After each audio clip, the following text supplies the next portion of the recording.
सभी को मेरा नमस्कार। शिक्षा क्रांति चैनल में आपका स्वागत है। आज हम निकालना सीखेंगे लाभ प्रतिशत या हानि प्रतिशत कैसे ज्ञात करते हैं।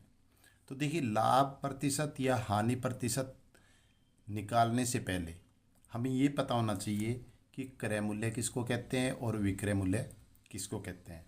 और क्रय और विक्रय के बाद हमें पता होना चाहिए कि लाभ कब होता है और हानि कब होती है। तो देखिए बच्चों, क्रय मूल्य होता है खरीदना। जैसे 300 रुपये मैंने कोई भी चीज़ खरीदी है, वो कितने की है? 300 रुपये की मैंने खरीदी है। विक्रय का मतलब होता है बेचना।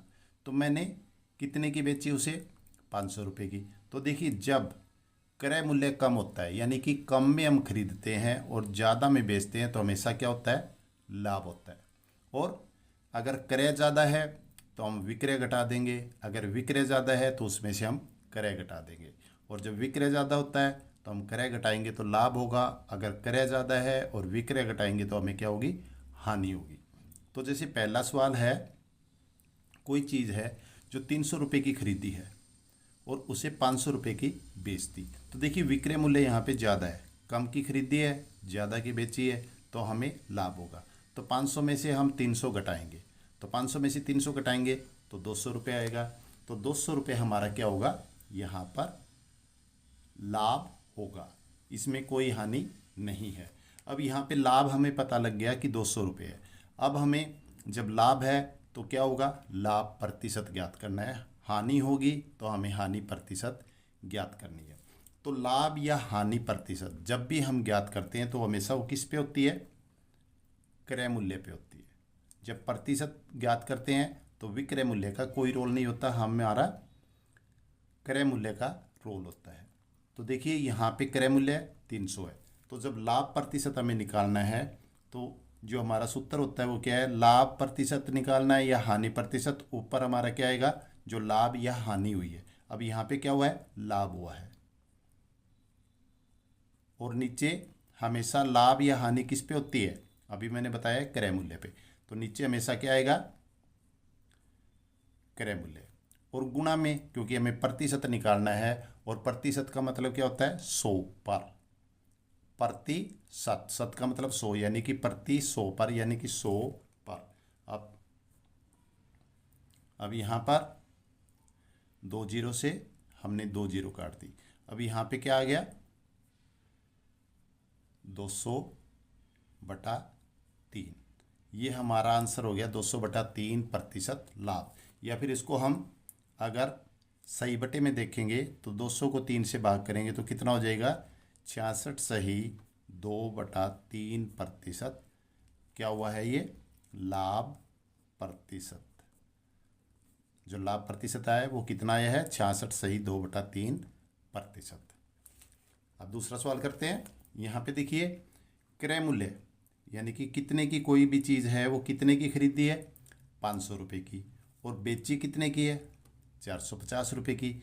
खरीदी ज़्यादा की है, बेची कम की है, तो हमें क्या होगा? हमें हानि होगी, क्योंकि हमने ज़्यादा की खरीदी, कम की बेची। अब ज़्यादा क्या है? क्रय मूल्य है, तो क्रय में से विक्रय घटाएंगे। तो जब क्रय में से विक्रय घटे तो क्या होगा? हानि। और कितनी हुई है? 50 रुपये की। ये हमारी 50 रुपये की हानि हुई है। अब यहाँ पे हानि हुई है तो यहाँ पर क्या निकलेगा? हानि प्रतिशत। और हानि प्रतिशत भी कैसे होगा? उसी प्रकार ऊपर क्या आएगा? अगर हानि है तो ऊपर हानि आएगी और लाभ है तो ऊपर लाभ। तो यहाँ पे हानि हुई है तो ऊपर कितने रुपए की हानि हुई है? 50 रुपये की। और नीचे हमेशा क्या आता है? क्रय मूल्य। और गुणा में 100, यानी कि हम प्रतिशत निकाल रहे हैं तो गुणा में 100। तो यहाँ पर 2 जीरो से 2 जीरो और 5 से कट जाएगा हमारा 10। तो हमारी कितने प्रतिशत हानि हुई है? 10% हानि हुई है। चलते हैं नेक्स्ट सवाल में। ये कोई चीज़ है, ऐसा सवाल आता है लगभग परीक्षा के अंदर। कोई चीज़ हमने 300 रुपये की खरीदी। अब 300 की खरीदने के बाद हमें पता चला कि उस चीज़ में कोई ना कोई कमी है, कोई कहीं से कोई चीज़ टूटी हुई है या फिर उसका रंग खराब है। उसको ठीक करवाने में, रंग करवाने में या उसको ठीक करवाने में 200 रुपये और लग गए। तो 300 की हमने खरीदी, 200 रुपये उसके बाद में लगे हैं। तो कुल ये हमारे कितने की आई है? ये हमारे 500 रुपये की आई है। तो इसका क्रय मूल्य हम 300 रुपये नहीं मानेंगे, ना 200 रुपये मानेंगे। 300 जमा 200 यानी कि 300 और 200 मिलाकर हमारा क्रय मूल्य क्या हो जाएगा 500। तो ये मान के चलेंगे कि ये हमने कोई चीज़ है वो कितने की खरीदी है 500 रुपये की, और बेचा कितने का है 700 का। तो कोई चीज़ 500 की खरीद कर 700 में बेची है, तो यहाँ पर देखिए विक्रय मूल्य ज़्यादा है। तो जब विक्रय मूल्य ज़्यादा होता है तो क्या होता है लाभ होता है। तो यहाँ पर 700 में से 500 घटाएंगे तो लाभ हमारा कितना आ गया 200 रुपये। इसमें हानि कुछ भी नहीं हुई है। अब हमें निकालना है लाभ प्रतिशत। तो लाभ प्रतिशत जैसे मैंने पीछे के सवाल में बताया, लाभ बटा में क्रय मूल्य। तो क्रय मूल्य यहाँ पे 300 नहीं लेना ना 200 लेना, हमें कितना लेना है 500 रुपये। 500 और गुणा में 100। अब यहाँ पर 2 जीरो से 2 जीरो और 5 पे कट जाएगा, कितना हो जाएगा 40। तो उसको कितना लाभ हुआ 40% लाभ हुआ। चलते हैं नेक्स्ट सवाल में। कोई चीज़ हमने 1000 रुपये की खरीदी। कोई भी चीज़ है हमने 1000 रुपये की खरीदी, अब उसको हमने 1700 रुपये की बेच दी। अब यहाँ पे देखिए 300 रुपये मैंने माइनस किया हुआ है। ये क्यों किया हुआ है, यहाँ पर मैंने रकम लिखी हुई नहीं है, इसलिए समझाने के लिए बता रहा हूँ कि कोई भी चीज़ आपके सवाल ऐसा आ सकता है कि मैंने कोई चीज़ 1000 रुपये की खरीदी परंतु वो बिक नहीं रही थी, इसलिए मैंने किसी एजेंट से कहा कि मैं आपको 300 रुपये दे दूँगा, आप मेरी चीज़ बिकवा दीजिए। तो उस एजेंट ने उस चीज़ को कितने की बिकवा दी 300 रुपये की। कितने की बिकवाई है 300 रुपये की। तो 1000 की उसने खरीदी, 1700 की बेच दी। अब 1700 में कितना फ़ायदा हुआ उसको 700 रुपये, परंतु 700 में से 300 किसको दे दिया उसने एजेंट को।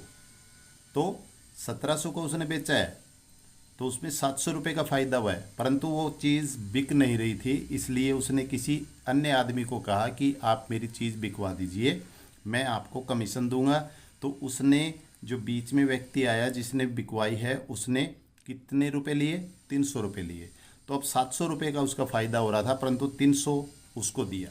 अब 700 में से 300 तो हम माइनस कर देंगे इसको, तो उसको लाभ कितना हुआ 400 रुपये का। 1000 की खरीदी और 1700 की बेची। अब 17 से 700 रुपये जो बचे उसमें से 300 रुपये एजेंट को दे दिए, तो उसको कितना फ़ायदा हुआ 400 रुपये का। तो यहाँ पर भी लाभ कितना हुआ 400 रुपये, कोई हानि नहीं हुई। अब हमें क्या निकालना है लाभ प्रतिशत। तो 400 यानी कि लाभ बटा में क्रय मूल्य और गुणा में 100। तो अब इसको काट देंगे, 2 जीरो से 2 जीरो और 1 जीरो से 1 जीरो। अब कितना 40% उसको लाभ हुआ। तो इस प्रकार के सवाल अक्सर आते हैं, तो हम क्या करते हैं या तो इसको गलती में जोड़ देते हैं या फिर इसमें जोड़ देते हैं, जबकि हमें जोड़ना नहीं, जो एजेंट का कमीशन होता है वो हमारा जो लाभ या हानि होती है उसमें से और घटाते हैं। अगर लाभ हुआ है तो हम घटा देंगे और हानि हुई है तो उसमें हम जोड़ देंगे। अब नेक्स्ट सवाल है, कोई चीज़ मैंने 2000 रुपये की खरीदी। जैसे कि हमने सवाल नंबर 3 किया था उसी प्रकार हमने कोई चीज़ है वो 2000 रुपये की खरीदी है और उसका रंग कम फीका था या कोई चीज़ टूटी हुई थी, उसको मरम्मत करवाने में 200 रुपये और लगे उसके। तो 2000 की हमने खरीदी और 200 रुपये और लगे, तो हमारे वो क्रय मूल्य यानी कि वो हमारी चीज़ कितने की आई है 2000 जमा 200 कितने की आई है 2200 रुपये की।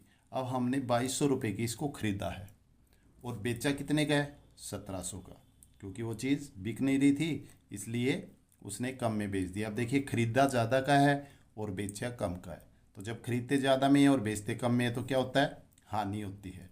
तो यहाँ पर लाभ नहीं है हानि। और कितने रुपए की हानि हुई है, हम 2200 में से 1700 घटा देंगे तो कितने रुपए की हानि हुई 500 रुपये की। अब हमें क्या निकालना है हानि प्रतिशत। जब हानि हुई है तो हानि प्रतिशत निकलेगी, तो जितनी हानि हुई है बटा में क्रय मूल्य। क्रय मूल्य कितना है 2200 और गुणा में 100।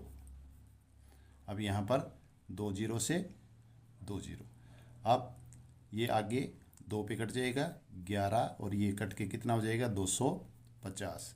अब ये और आगे नहीं जाएगा तो 250 बटा 11%। अब इसको और आगे करना चाहिए तो हम इसको 11 से भाग देंगे। 11 दूनी 22, यहाँ पे 3 बचा 30, 11 दूनी 22, तो 22 सही 7/11% उसको हानि हुई है। अब जो लास्ट सवाल है ये आपके लिए है। ये सवाल नंबर 6 है, ये आपको करना है। देखिए कोई चीज़ 8,000 की खरीदी और उसके ऊपर 500 रुपये एक्स्ट्रा लगे और उसको 10,000 की बेची, तो लाभ या हानि हुई, और लाभ या हानि हुई है तो कितने प्रतिशत हुई है, इसका आंसर आपको कमेंट बॉक्स में देना है। तो आज की वीडियो में बस इतना ही। मैं उम्मीद करता हूँ कि आपको लाभ और हानि प्रतिशत निकालना अच्छी प्रकार से आ गया होगा।